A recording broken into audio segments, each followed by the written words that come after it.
ಬೈಲಹೊಂಗಲ ಪಟ್ಟಣದಲ್ಲಿ ಕಳೆದ 2 ದಿನಗಳಿಂದ ಸುರಿದ ಭಾರೀ ಮಳೆಯಿಂದಾಗಿ ಪುರಸಭೆ ವ್ಯಾಪ್ತಿಯ ಭಾಗವಾಂಚಾಳ, ಕಿಲ್ಲೆದಾರ್ ಗಲ್ಲಿ, ಬಜಾರ್ ರಸ್ತೆ, ಮುರುಕಿಬಾವಿ ರಸ್ತೆ ಸೇರಿದಂತೆ ಹಲವು ಪ್ರದೇಶಗಳು ಮಳೆ ನೀರಿನಲ್ಲಿ ಜಲಾವೃತಗೊಂಡವು.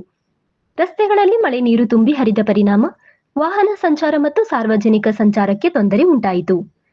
ಸ್ಥಿತಿಗತಿ ತಿಳಿದ ಕೂಡಲೇ ಸ್ಥಳಕ್ಕೆ ಧಾವಿಸಿದ ಶಾಸಕ ಮಹಾಂತೇಶ್ ಕೌಜಲ್ಗಿ ಅವರು ಪರಿಸ್ಥಿತಿ ಪರಿಶೀಲಿಸಿ ಮಳೆಗಾಲದ ಸಮಯದಲ್ಲಿ ನಾಗರಿಕರಿಗೆ ತೊಂದರೆ ಆಗದಂತೆ ಪುರಸಭೆ ಅಧಿಕಾರಿಗಳಿಗೆ ಅಗತ್ಯ ಮುಂಜಾಗ್ರತಾ ಕ್ರಮ ಕೈಗೊಳ್ಳುವಂತೆ ಸೂಚಿಸಿದರು.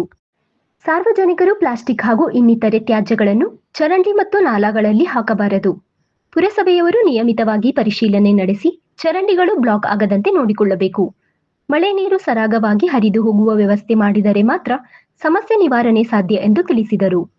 ಈ ವೇಳೆ ಪುರಸಭೆಯ ಮುಖ್ಯಾಧಿಕಾರಿ ವೀರೇಶ್ ಹಸ್ಬಿ, ಕಿರಿಯ ಅಭಿಯಂತರ ಬಸನಗೌಡ ಪಾಟೀಲ್, ಕಿರಿಯ ಆರೋಗ್ಯ ನಿರೀಕ್ಷಕ ಸುರೇಶ್ ಗೌಡ ಪಾಟೀಲ್ ಹಾಗೂ ಸಾಗರ್ ಪಾಟೀಲ್ ಮತ್ತು ಪೌರ ಕಾರ್ಮಿಕರು ಸ್ಥಳದಲ್ಲಿ ಹಾಜರಿದ್ದು ತಕ್ಷಣ ಕ್ರಮ ಕೈಗೊಂಡು ರಸ್ತೆಯಲ್ಲಿದ್ದ ಮಳೆ ನೀರನ್ನು ಚರಂಡಿ ಮೂಲಕ ಹರಿದು ಹೋಗುವಂತೆ ಮಾಡಿದರು.